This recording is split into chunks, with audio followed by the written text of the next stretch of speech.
So our text is Matthew chapter 2, verses 1 through 12. It's up on our brand new projector. Is this nice? And so let me begin by reading that. Now after Jesus was born in Bethlehem of Judea in the days of Herod the king, behold, wise men from the east came to Jerusalem, saying, "Where is he who has been born King of the Jews? For we saw his star when it rose, and have come to worship him." When Herod the king heard this, he was troubled, and all of Jerusalem with him. And assembling all the chief priests and scribes of the people, he inquired of them where the Christ was to be born. They told him, "In Bethlehem of Judea. For so it is written by the prophet, 'And you, O Bethlehem, in the land of Judah, are by no means least among the rulers of Judah. For from you shall come a ruler, who will shepherd my people Israel.' Then Herod summoned the wise men secretly and ascertained from them what time the star had appeared. And he sent them to Bethlehem, saying, 'Go and search diligently for the child. And when you have found him, bring me word, that I too may come and worship him.' After listening to the king, they went on their way. And behold, the star that they had seen, when it rose, went before them until it came to rest on the place where the child was. When they saw the star, they rejoiced exceedingly with great joy. And going into the house, they saw the child with Mary, his mother, and they fell down and worshipped him. Then opening their treasures, they offered him gifts, gold and frankincense and myrrh. And being warned in a dream not to return to Herod, they departed to their own country by another way." No aspect of the Christmas story, no aspect of the Christmas story captured the imaginations of early Gentile believers more than the legend of the Magi. The proof of this is found in early Christian art, where the adoration of these visitors from the East is depicted sooner and with far greater frequency than any other scene of Jesus' birth and infancy, including, surprisingly, images of the babe in a manger. For example, here is the earliest, meaning extant or surviving, earliest surviving artistic portrayal of this story. It dates to the mid-3rd century, and it appears above an arch in the catacomb of Priscilla in Rome. And while the image is obviously faded, one can still make out 3 figures bearing gifts as they approach Madonna and child. Another ancient depiction, this time from the 4th century, is found on a sarcophagus, which is a concrete coffin that's been carved. Early Christian images, by the way, almost always appear in these kind of funerary settings. And part of the reason for that is that the early Christians adopted Roman burial practices, including using depictions of religious stories as sort of a visual litany, which is to say, is a sort of a petition to God, as they would carve these Bible stories in the coffin. They were petitioning God, like, "Save me, Lord, as you saved Jonah from the belly of the great fish," or "as you saved the Hebrews in the desert," or "as you saved Daniel in the lion's den," etc. And this carved coffin comes from the cemetery of St. Agnes. Now, in this example, one can really see the Roman influence, not just in terms of burial practice, but upon the story itself. The Magi, notice, wear pants beneath their tunics, and they also have shoes on. And one can also make out a tiled roof on the stable, right, as opposed to a thatched roof, as would have been the case for a home of a Jew in ancient Bethlehem. Now, as time marches on, not only does this narrative continue to be contextualized in this way, meaning placed into a culture's social context, which is then reflected in its art. And maybe we could think of another example. If you move forward about 1,000 years, you can think of sort of the pale complexion of Mary and Jesus in 16th century European art, or even the Netflix series The Chosen, where you have things like Mary Magdalene, who is a single woman, unaccompanied by a close male relative, who's traveling all around Palestine with a bunch of dudes, going to the wedding at Cana and all this stuff, which of course culturally would have been unthinkable to a single woman at that time. So these depictions of these stories in art, as we move forward in time, they continue to be contextualized in that way, but they also are enhanced, as we might say. As in this 6th century mosaic of Saint Apollinare Nuovo in Ravenna, Italy, where the Magi are given not only very distinct appearances, but even names that are written above them. I think you can even see it on the screen: Balthazar, Melchior, and Gaspar. These are details which, of course, do not appear in the New Testament account. The Gospel of Matthew that I read to you is the only text that records this visitation, and it speaks simply of Magi from the East. And yet by the 2nd century, this plurality, as we said, was narrowed to 3, likely corresponding to the number of gifts. Although there's another tradition which says that there was a 4th wise man, but that he was turned away because he brought a fruitcake to the party, which is documented in this ancient piece of art here that's strangely titled The Far Side, which is also went extinct. But anyway, as time moves on, these wise men were exalted as kings. They were given not just specific names, but very elaborate backstories were created for them. There's an ancient manuscript that tells the whole Christmas story from the point of view of the Magi. And so all that to say that there was a concerted effort to fill in the details of this story. And so part of the purpose of this sermon is to try to answer the why question there. Why would they feel compelled to do that? Now, for some, any kind of narrative adaptation like this, whether it's the contextualization of historical events, like the whiteness of Jesus in Da Vinci's Last Supper, or the manipulation, those enhancements, the manipulation of certain details, like giving names to the Magi. For some, any kind of this narrative adaptation is off-putting. In fact, there are Christians who think that because we don't know for sure whether or not Jesus was born on December 25th, that we should just not celebrate it at all, because it can't be grounded in really solid historical evidence. This kind of experience, this kind of attitude toward this sort of adaptation that's very prevalent, parallels the kind of disappointment that people can feel upon learning that their favorite historical film altered certain details for dramatic effect. An example of which is found in the movie The Darkest Hour. There is a scene in which Winston Churchill, who is beginning to lose his resolve concerning his advocacy for the United Kingdom to enter the Second World War, takes a ride on the Underground in order to commune with the people. And the average Brits on the train, far from being afraid, encouraged Churchill to push forward, to never surrender, which steals Churchill's resolve. It'd be kind of like if Donald Trump came here and we were all like, keep going, right? It's a sort of scene like that. Not that I'm being political. And it's a scene that powerfully captures the truth of the situation without being historically accurate, meaning it never actually happened. Rather, it's a storytelling device within this particular medium which communicates the truth in a way better than the portraying of the actual events would have. And the reason for that is that film is a visual art form which quickly loses its potency once it tries to portray the internal monologue of a character. And so much of the story in a movie has to be externalized, which makes film a very different medium than the novel.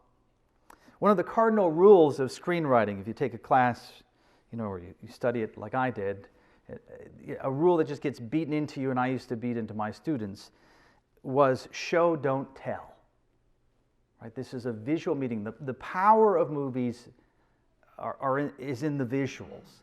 And so much of workshopping scripts is sitting around trying to figure out how we can have less dialogue, right? How can we tell this story visually, rather than a character just giving all the backstory, just blabbing out all this dialogue about it? How can we show it visually in a way that's compelling and interesting?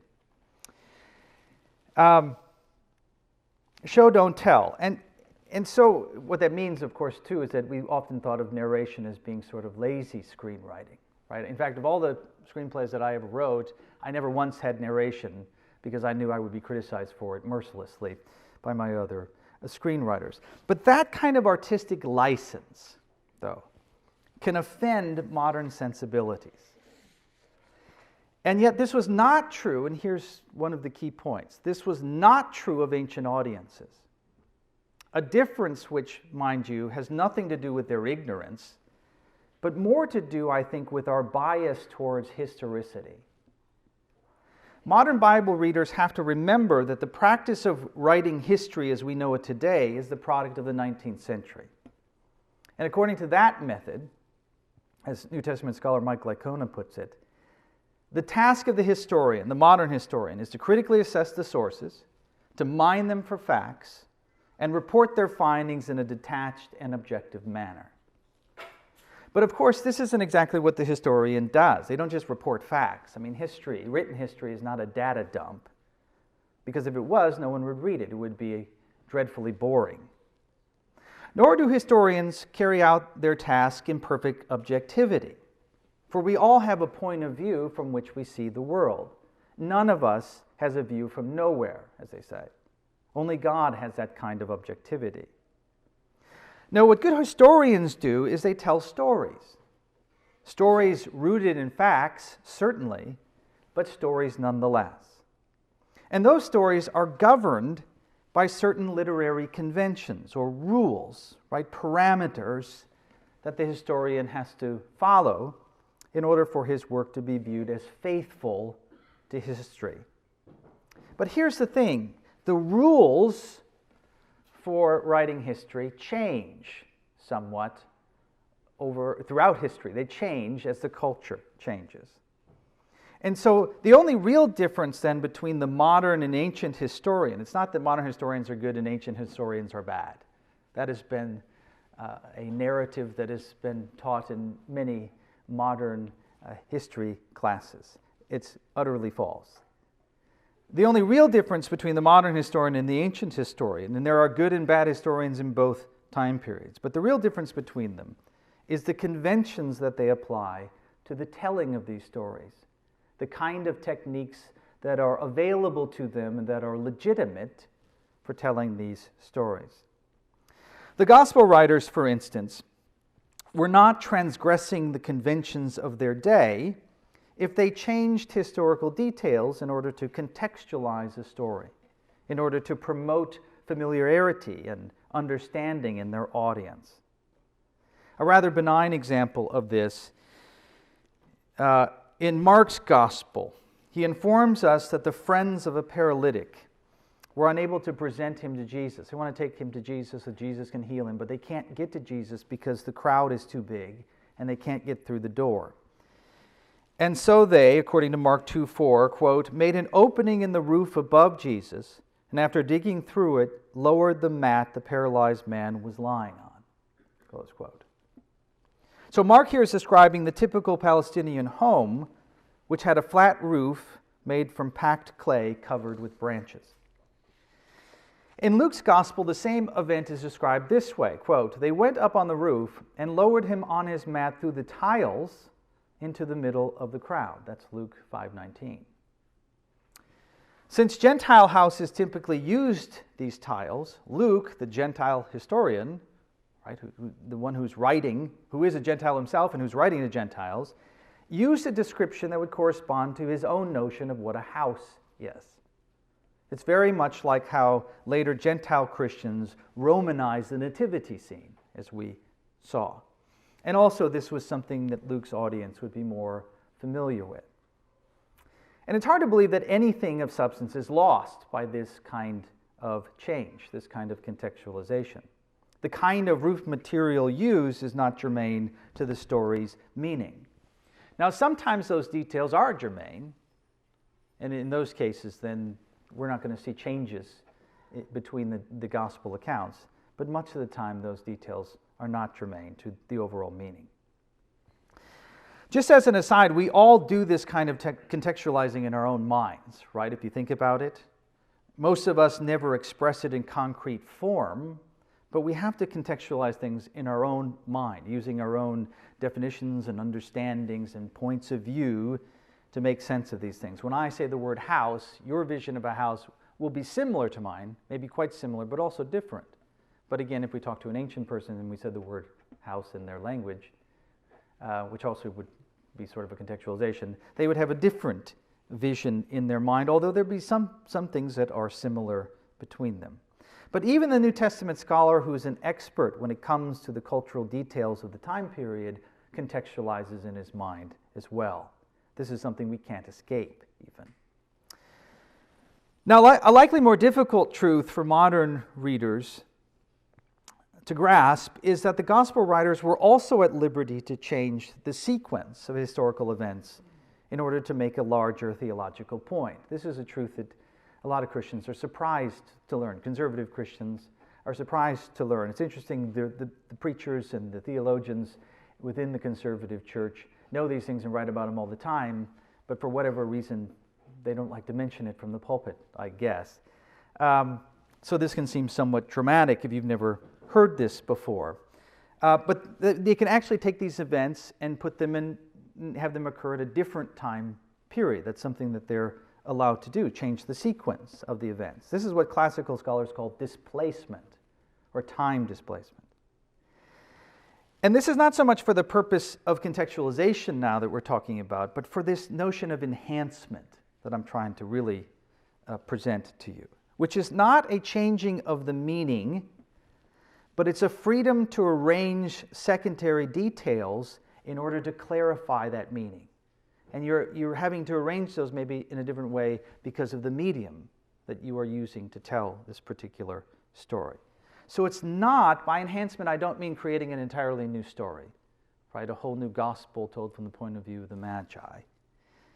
But the kinds of things that are necessary in order to tell a good story, in order for that story to really impact your audience. It's the kind of things, by the way, that you do every time you tell a story. There are things that changes, and so that's what we're trying to discuss.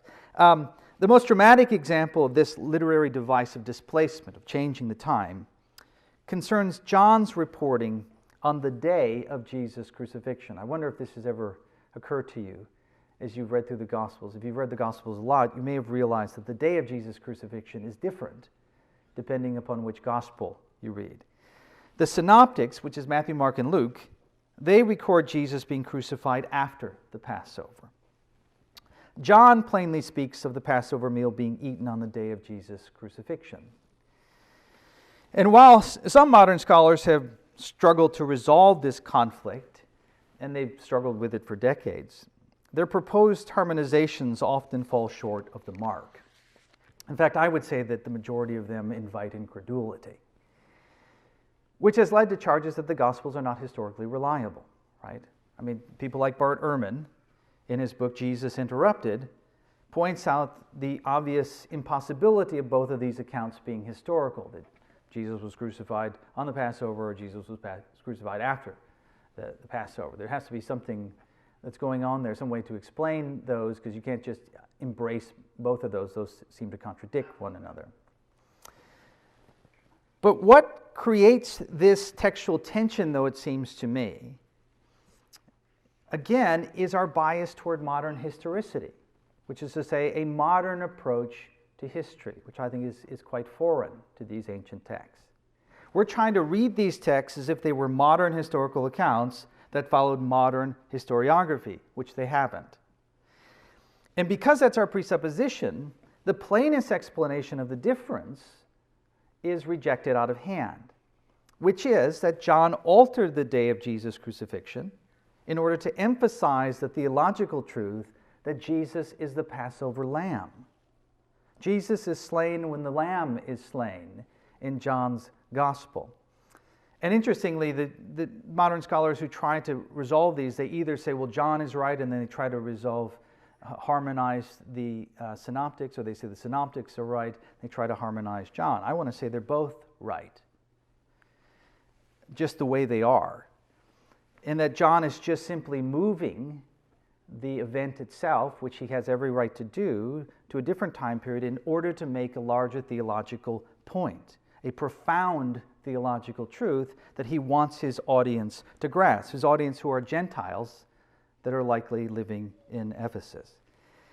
And again, as I said, he was perfectly within the literary conventions of his day to do so. This would not have been strange in the first century whatsoever.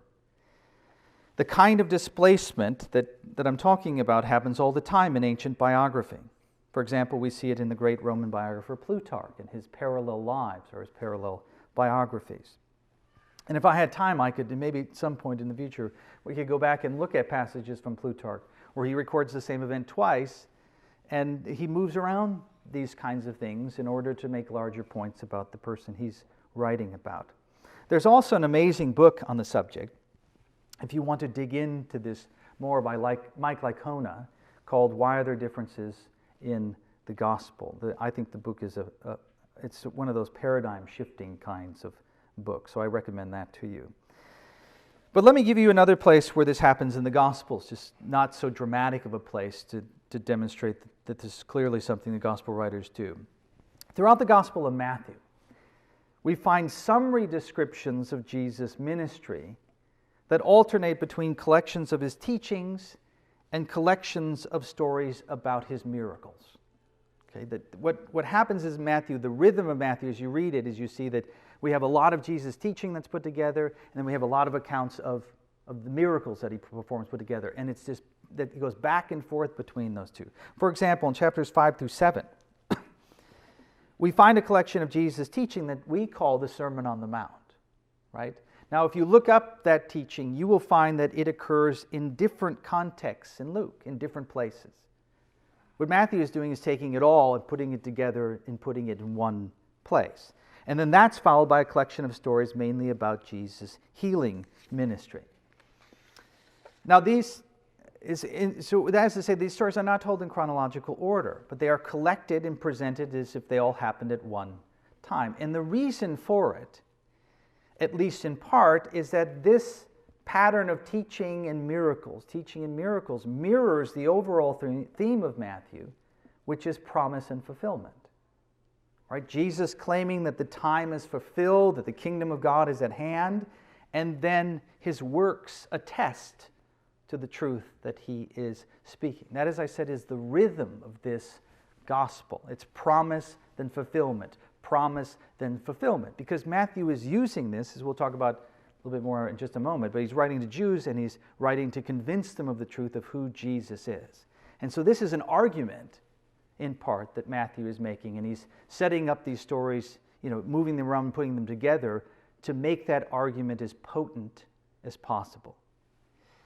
So he's not moving these stories around in order to mislead his readers, but rather to emphasize an important deeper truth about his subject, Jesus, that the readers could now more fully grasp. So the events are put into service to communicating an overall theme, rather than a limiting of the theme to mere chronological order of events. From our modern point of view, we tend to think the only way to tell history is just as a chronological order. That just wasn't true in the ancient world at all. In fact, I would say their approach to history is much richer than ours because of this kind of flexibility. And by the way, you're not deceiving anyone if your readers know that this is the kind of techniques that are available to you. Let me say one other thing. Like the biographers of their day, the gospel writers have no commitment to present the facts with photographic accuracy or legal precision, something they couldn't do even if they wanted to, right? The idea of even the photocopying machine is so beyond anything they can comprehend, right? You're not having someone, as someone's giving a speech, shorthand is just starting to be a thing, right? So it's very difficult to copy down someone's speech word for word. You're going to have summaries of what the person said, and so on and so forth. So, and this is not what their readers, as I said, would have expected of them either. Or as Professor Lycona puts it, their commitment to the truth is genuine, but qualified by the time period in which they wrote. And what I want to say is, and let's do this. Let's do a thought experiment for a moment. This might make this even clearer. Imagine a time in the future, okay, when our ability to record history is much more precise than it is now. Let's say that we get a chip in our brain and it records everything that happens to us, and everybody gets a chip in their brain, and so you can cross-reference all these things. Is that what? Now, philosophically, I'm not sure that this actually makes sense, that this is actually possible. But let's just say that it is. And imagine further how unfair it would be for a scholar from that future period to judge the work of present-day historians by this new, stricter standard. Right? Even the most fair-minded historian today would not survive that kind of scrutiny. And yet that's exactly what is being done to ancient writers. It's what C.S. Lewis called chronological snobbery. Right? We look back at the time before us and we turn up our nose to it and judge them. Now, there are many other literary devices that we could discuss that work towards accomplishing this kind of enhancement that I'm talking about. There'll be one that we'll come to at the end, which really quite simply just comes down to a matter of choosing which stories to put in and which to leave out. But what I want to do for just a moment is try to speak more generally about what I mean by this idea of enhancement and why it's so important when it comes to storytelling. So I'll give you another analogy. We talked about film as an analogy to what's going on with regards to these historical biographies that we find in the Gospels. But let me try talking about photography, and in particular, portrait photography. Roughly, there are two ways that one could approach the task of portrait photography. What we might call photorealism, and I'm using that in a very loose way, that term. Photorealism attempts to capture the way the person actually looks, right? So that the audience will say, wow, that looks just like Bradley, that picture. But that's not the only approach to portrait photography. There's another approach, one which requires much greater creativity, and it attempts to capture the essence of the person in the photograph. So notice the priorities are different in these two approaches. Each of the photographers is aiming at something different because they value something different in the photo that they are creating. And so when we examine a work that documents or encapsulates life, we have to take into account the author's goal, right? The telos of the work, the end of it, what the author intended to capture. Because how can we criticize an artist for missing a mark he didn't aim at? Right? I mean, where there is no law, there is no transgression, Paul would say. And so as a specific example of this, I want to look at photographer Martin Scholer. And Scholer's close-up portraits, what details them is their high level of detail. And he uses the same background for all of them. He photographs celebrities and regular people. Same background, same lighting, everything. The only thing that's different is the subject. And his goal is to capture something of the essence of the person. Now, this is his portrait of Jim Carrey, right? So, Jim Carrey, of course, he's a comedic genius. He's a genius at physical comedy. He's also a dramatic actor. But when it comes to, he has this, that elastic face, right? When he does impressions, it's not just the voice, but his entire face seems to morph into the person that he's doing the impression of. And so apparently, in this photo shoot, Carrey was just going one after the other, one goofier face after another, and he was taking pictures of that. And this face, Carrey never actually made, okay? It actually occurred in between the faces that he made. This freezes the moment of transition from one face to the next. And yet notice it captures the vulnerability of the comedian. It captures a truth that the others did not. And it's, I think, a deeper truth. It exposes, we might say, the fear which is the foundation of every funny face that the jester makes. Right? When you take the mask off the jester. It seems to me that this is the face that you'd see. So this is the face that he makes in between putting on these different masks, this fear of rejection, perhaps. And so that's a truth that gives us insight, not only into this particular man, but mankind in general. And the Gospels were written so that their audience could receive similar insights, not portraying a fallen man, but a perfect one. For it's not just knowing about Jesus that's important, knowing a set of historical facts, but coming to know him personally. That's the ultimate goal of these biographies, is to capture the essence of the person of Christ for their particular audience. Which is the same goal, by the way, that we must have as we strive to fulfill the Great Commission.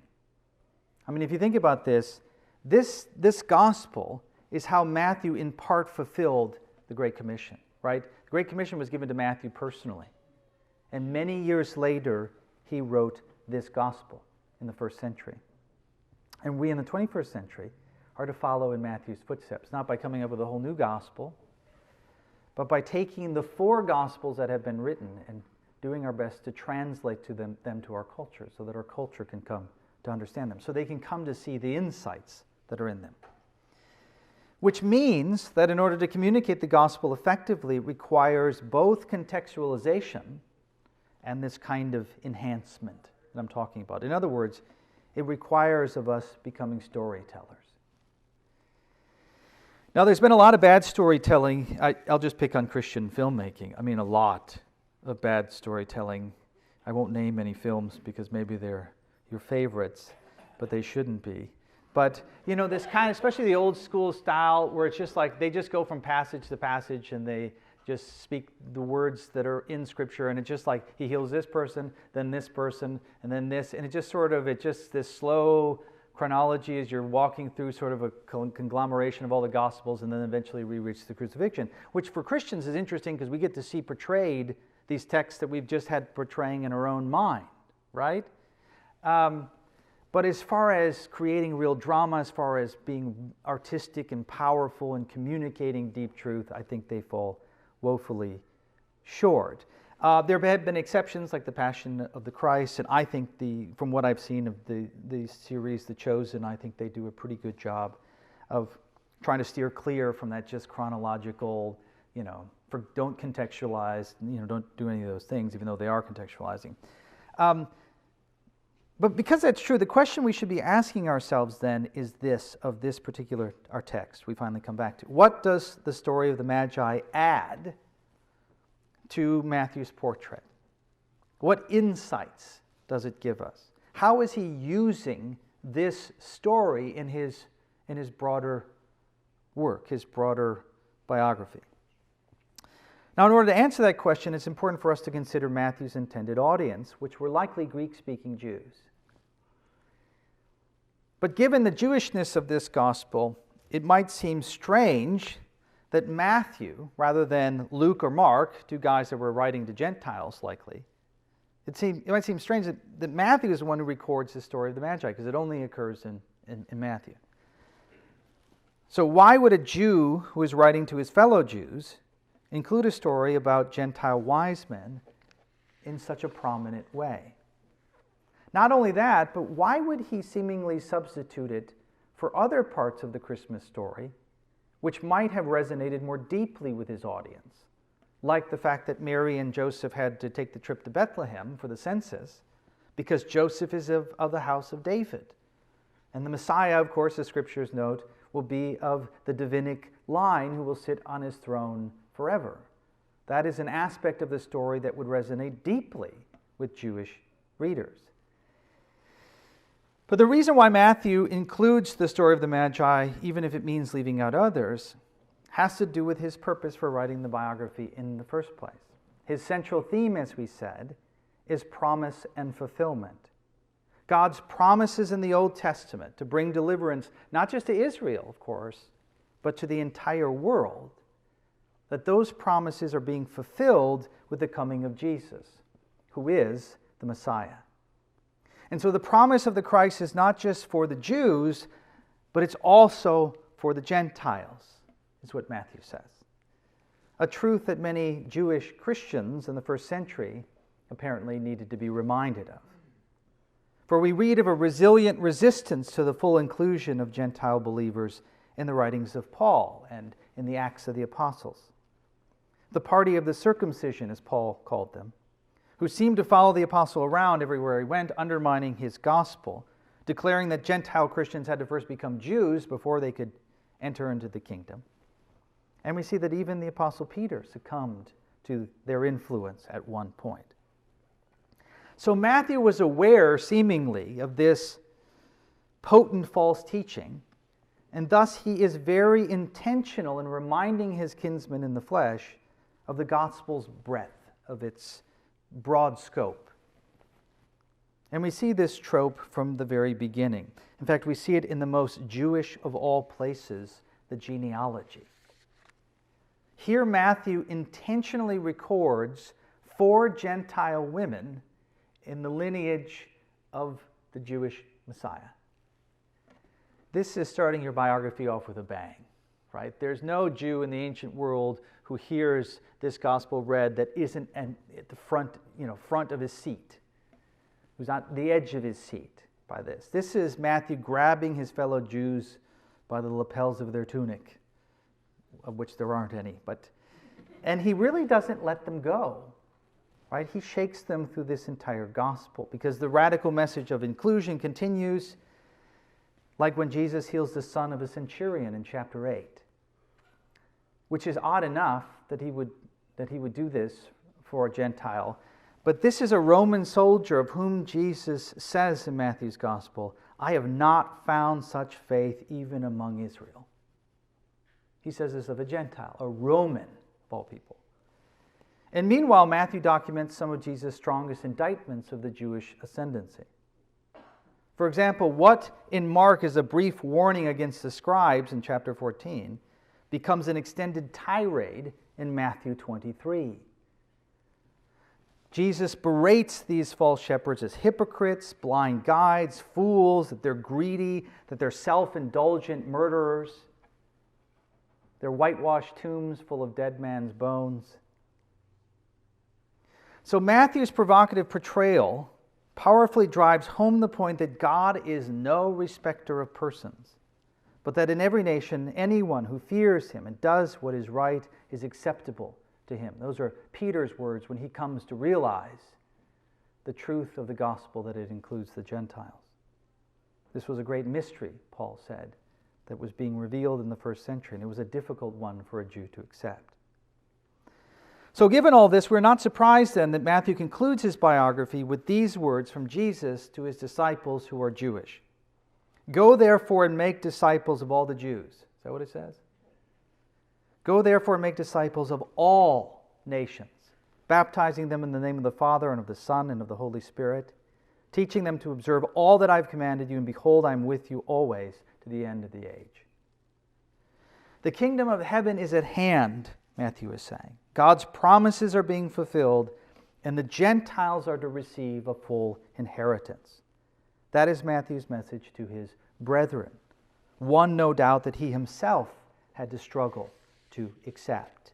And now he's calling on his brethren to accept it as well. And so the story of the Magi is an important piece of that truth. The Magi were likely Zoroastrians, whose main vehicle for discovering God's nature and uncovering his plans were the stars. In ancient days, this was very common. People were convinced that stargazing could forecast the future. And it's not difficult to think about how that belief might have arisen.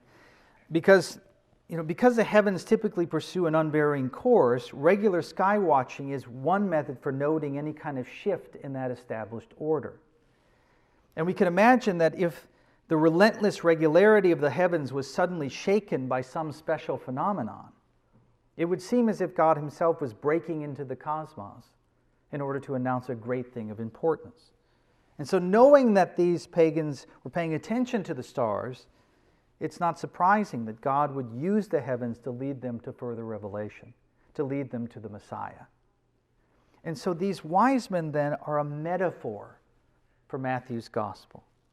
The profound truth that we are all one in Christ Jesus. Meaning that if you belong to Christ, as Paul says, then you are Abraham's seed and heirs according to the promise. I wish we could feel the strangeness of that and the offense of it to a Jew in the first century. Right? He's of the seed of Abraham, this dirty Gentile. If he believes in the Christ, that's what's required of him. And this is not just Paul's gospel, in other words, it's Matthew's gospel. And he's trying to get his Jewish audience to grasp it.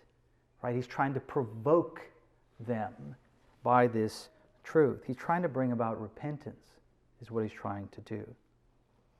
Now think about this, and this leads to this enhancement idea that I'm talking about. In Matthew's telling, if you just have Matthew's gospel, which would have been the reality, right, for many in the first century, for Jews, all they had was Matthew's gospel. In Matthew's telling, these pagans are given the privilege of being the first to behold the King of Israel. They are the first visitors. Right? In Luke's account of the Gospels, that honor is given to the shepherds, which teaches a different lesson. But in this Gospel, the first to come, to have that privilege, the King is born. Right? Only the privileged get to come and see the baby King. That's given to these Gentiles. In fact, there isn't even the account of the angels praising God and worshiping Him. In this account, the first to come and worship the Messiah, the Jewish Messiah, are these Gentiles. Right? And some people would respond to that and say, I think in a very modernistic way, to say, no, that's not the historical record. Right? If we put all of the Gospels together, they weren't the first ones, and so that can't be something that Matthew is doing. In fact, it seems to be what we want to do. So many want to do, and some have actually done this, is to take all four Gospels and they condense it down into one super gospel, right? Where we just look through and see which of the accounts has the fullest account, and we use that. And people have literally done this and created one gospel, as if God couldn't have done that himself, right? God said, listen, I'm going to give you four. I want you to spend 2,000 years putting them together so that eventually you could get one super gospel that I wasn't able to put together. I think that utterly misses the point altogether. The reason why we have four, by the way, is not also to verify the truth in them, right? That's another bias towards historicity. Not that those questions aren't important, but that's not the primary purpose. The reason why we have four is because these are written to four different people. It's a telling of Jesus' story to four different groups, right? Right. This is the contextualizing of the story and the enhancing of the story. We are watching through the power of the Holy Spirit, no doubt. But we are watching master storytellers. I mean, the way John tells his story is very different than the way Matthew tells his story or the way that Luke tells his story. Luke is probably the closest to a modern historian than the others, and yet he's still very far away. But we have four wonderful stories concerning the gospel, these wonderful biographies. And we shouldn't try to cram them all together. We should study each of them independently. Of course, always looking to the broader theological context in anything that we study. But this truth, right, that Matthew is presenting and the way he presents it with the Magi being the first to come and worship, that sent a powerful message to Jewish Christians concerning how God feels about Gentiles being included in the covenant. But here's the thing. It also sent a powerful message to Gentile believers once they heard the gospel. Once they heard Matthew's gospel. I mean, is it any wonder that this story, even though it wasn't written for them originally, became favorite among the Gentiles? That they so cherished it that they desired to fill in all of the missing details that were there, which, by the way, is a tendency we all have. When the details are sketchy, right? We want to fill them in, especially if we cherish a story. We imagine in our mind, which I think is fine, but imagine in our mind, what the details might be. So is it any wonder that they would engage in this? Is it any wonder that they would draw these men in their image on the walls of their tombs? These men were them in their mind, and in reality they were. They were them. They completely identified with these men. These men represented to them hope. Hope of resurrection. Hope of being included in the covenant. I mean, think about, as I said, this is a metaphor for the gospel, right? These men were from the east, right? They were east of Eden. If you look at the opening chapters of Genesis, it's all goes east, right? It goes from the west, where paradise is, and further east. Not only is it going down and down into greater depravity as we reach the Tower of Babel, but if you look at the text itself, it's constantly talking about going further and further east. These men are in the east, essentially to say as far away from the covenant as you can get, as far away from the gate of paradise. And they begin their return because God calls them. He reaches out to them in a way that they will understand, and they begin the journey west. In Eden, you have the flaming sword, right, which represents God's holiness, preventing sinful man from returning into the garden, preventing him from eating of the tree of life again. And we have one who comes and is pierced for our transgressions, who opens up the way. But the clearing of the way was not just for the Jews. The clearing of the way was also for Gentiles. The clearing of the way was for humankind. Have you ever thought about this? Do you think it's just coincidence that the sun, right, the sun rises in the east and it sets in the west? You can follow the sun, the S-U-N, just as you follow the S-O-N, sun, to the west.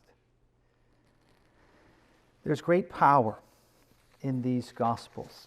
The way they tell them is just as important as the details, even more at times important than these minor historical details. And the more we understand the way that they're told, the richer the stories are.